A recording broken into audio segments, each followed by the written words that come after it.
Emily opened her desk drawer slowly. There was a folded piece of paper tucked between her notebook and her math textbook. Her heart skipped. She looked around the classroom. No one seemed to notice. Her fingers trembled as she unfolded it. "I like you. Don't tell anyone." Just one sentence. But suddenly, everything felt louder. Her heartbeat, the ticking clock, the whispers in the room. Part of her felt chosen, special, seen. She had noticed him before. The way he laughed with his friends, the way he glanced at her in class. But now it was real, and that made it heavier. What if someone saw the note? What if the girls in class found out?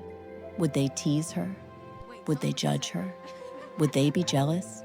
All afternoon, she avoided eye contact. She kept her head down, pretended nothing had changed, but everything had.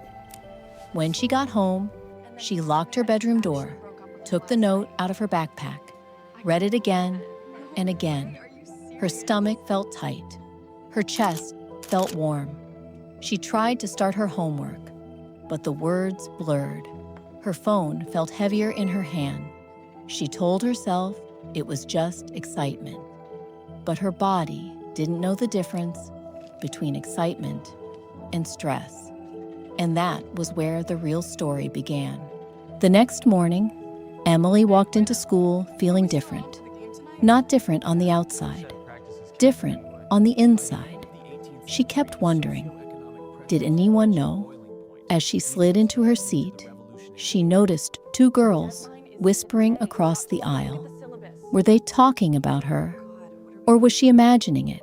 Every laugh in the classroom felt personal. Every glance felt suspicious. When he walked in, their eyes met for half a second. Her stomach dropped. She quickly looked away. At lunch, her best friend asked, "Are you okay? You're being quiet." Emily forced a smile. "I'm fine." But she wasn't.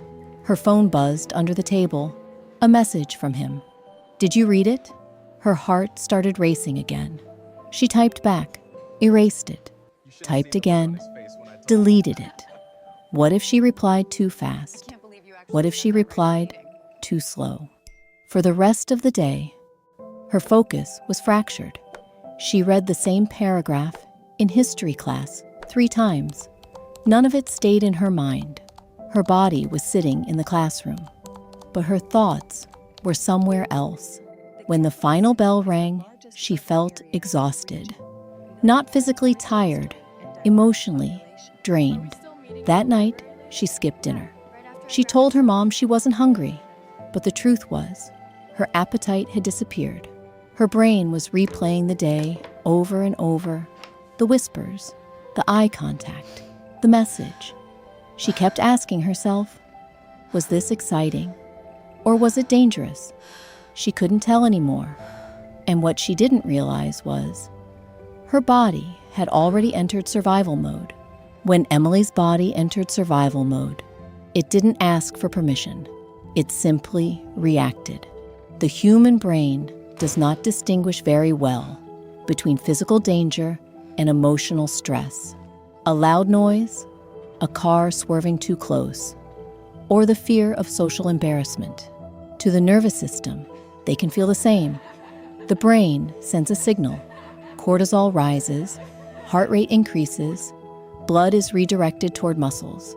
Digestion slows down, appetite decreases, sleep becomes lighter.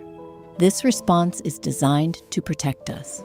But it was never meant to stay on all day.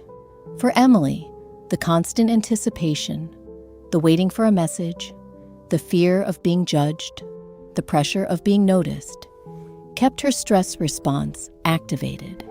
And here is where nutrition becomes critical. Sakti, when a teenage girl is already under emotional stress and she skips meals, eats very little protein, or is low in iron, her body has fewer resources to stabilize mood. Low iron can reduce oxygen delivery to the brain. Low protein can disrupt neurotransmitter production, including serotonin and dopamine. Unstable blood sugar can amplify anxiety. Suddenly, small problems feel overwhelming. Mood swings intensify. Concentration drops. What adults sometimes dismiss as teen drama can actually be a biochemical imbalance made worse by stress and poor nutrition. Emily wasn't weak. She wasn't dramatic. Her body was simply overloaded. And without proper fuel, the brain struggles to stay steady. Stress alone is powerful. But stress plus nutritional deficiency can quietly spiral into exhaustion, anxiety, and emotional instability. And she didn't even realize it was happening. Within a few days, the changes became visible. Emily stopped eating breakfast altogether. She told herself she just wasn't hungry, but the truth was, her stomach felt tight every morning. Her mind was already racing before the day even began. At school, she started relying on coffee from the vending machine. Caffeine became her quick fix, but without real nutrients, her energy didn't last. By mid-morning, her hands felt slightly shaky. Her concentration slipped even further. When stress hormones stay elevated, sleep suffers. Emily began falling asleep later and later. She would replay conversations in her head, reread text messages, imagine scenarios that hadn't even happened. Her sleep became shallow, and shallow sleep means the brain cannot fully reset. The teenage brain is still developing. It requires consistent fuel, protein, iron, healthy fats, and adequate rest to regulate mood and focus. Without them, the prefrontal cortex, the part responsible for decision-making and impulse control, becomes less efficient. Small emotions feel amplified. Academic tasks feel heavier. Emily, once organized and confident, started forgetting assignments. She missed a homework deadline for the first time that semester. Her math teacher noticed. "Everything okay?" She nodded, but inside, she felt like she was slowly losing control. This is how it happens. Not overnight, not dramatically, but gradually. A skipped meal here, a late night there, a constant stream of stress signals. And suddenly, a high-achieving girl starts slipping. Not because she isn't capable, but because her body is running on empty. And when the body is depleted, the mind follows. It happened on a Thursday night. Emily sat at her desk, staring at her math homework. The numbers made no sense. She had solved problems like this hundreds of times before. But now, her mind felt foggy. Her phone buzzed again. "Why are you being distant?" Her chest tightened. She hadn't replied in 20 minutes. 20 minutes. And suddenly, she felt guilty. She typed, "I'm just studying." Deleted it. Typed again. Stopped. Her eyes started to burn. Not from the screen, from the pressure. The expectation. The constant need to respond, to explain, to not disappoint. She pushed her chair back. Her breathing felt shallow. Her heart was beating too fast. Tears rolled down her face before she even realized she was crying.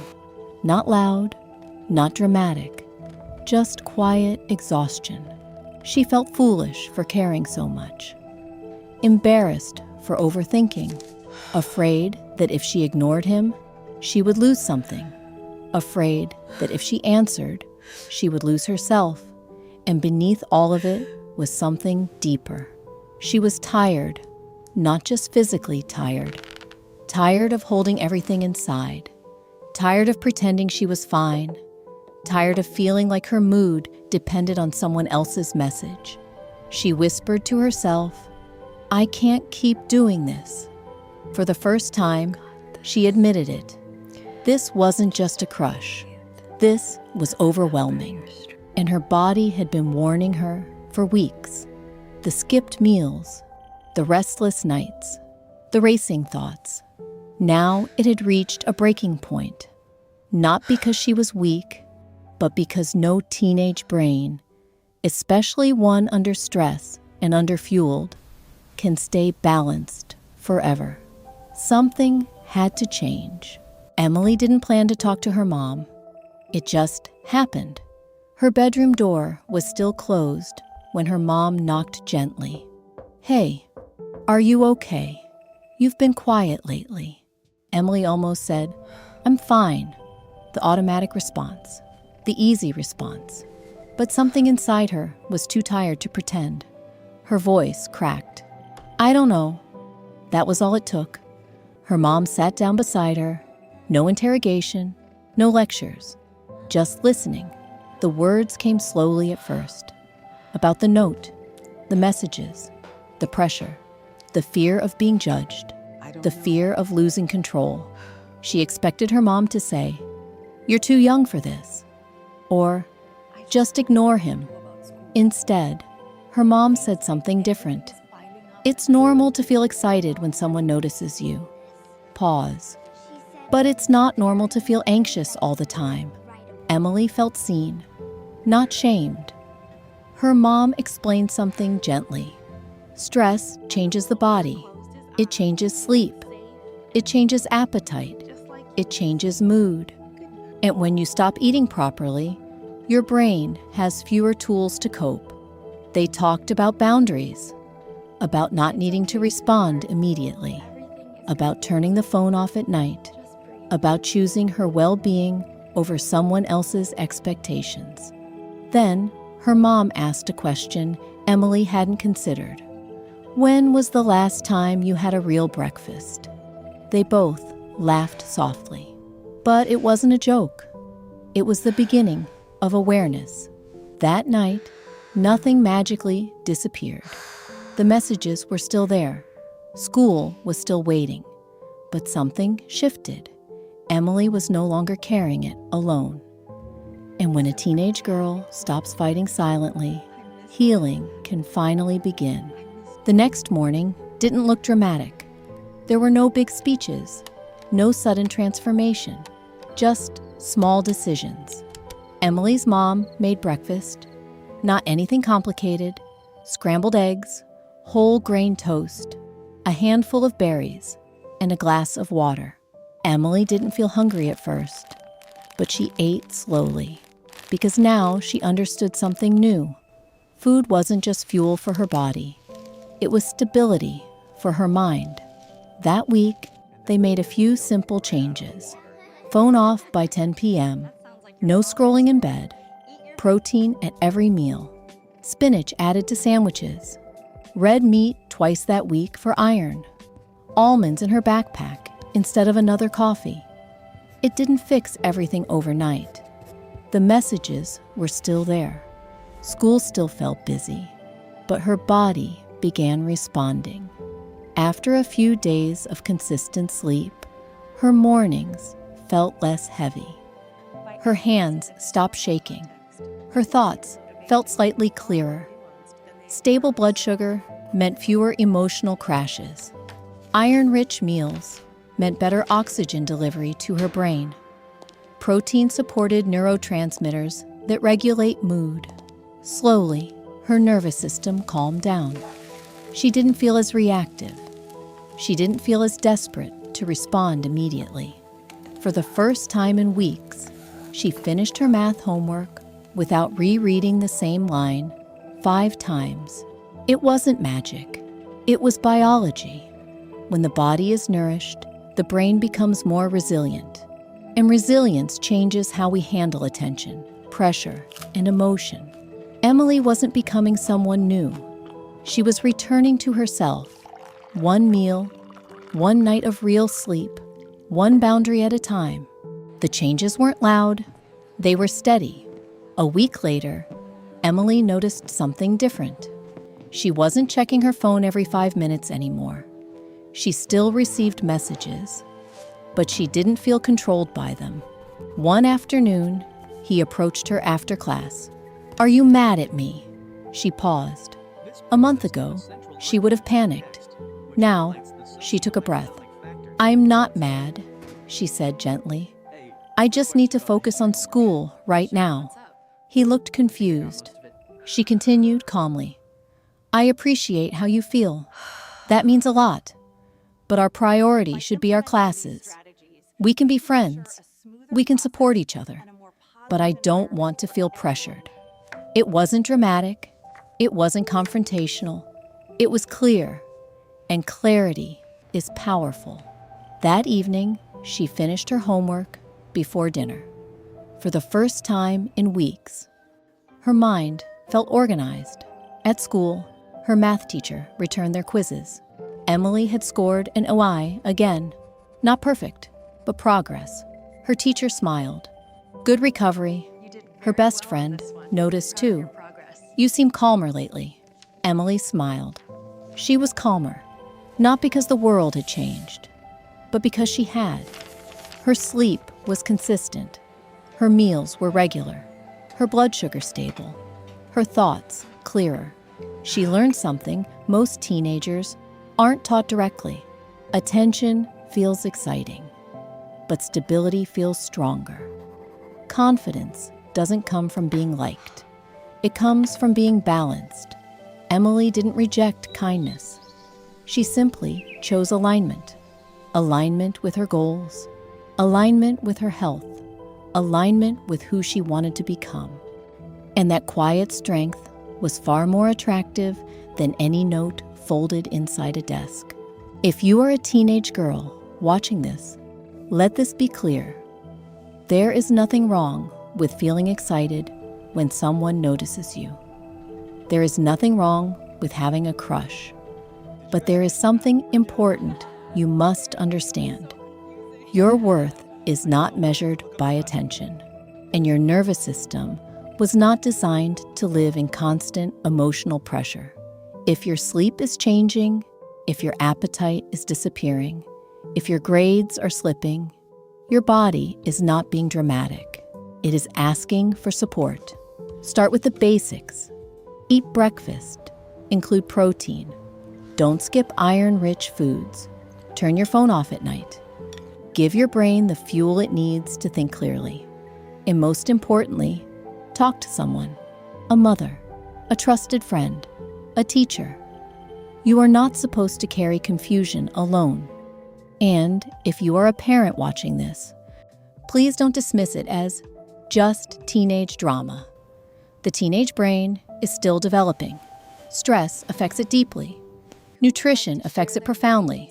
A skipped meal may look small, but repeated stress plus underfueling can quietly reshape mood, focus, and confidence. Ask gentle questions. Listen more than you lecture. And sometimes, start with something simple. When was the last time you had a real meal? Because strength is not built from pressure. It is built from stability. And stable girls grow into strong women. If this story felt familiar, share it with someone who needs it. And subscribe for more conversations about teenage nutrition, emotional health, and the science behind growing up strong. Because attention fades, but health, physical and emotional, builds a future.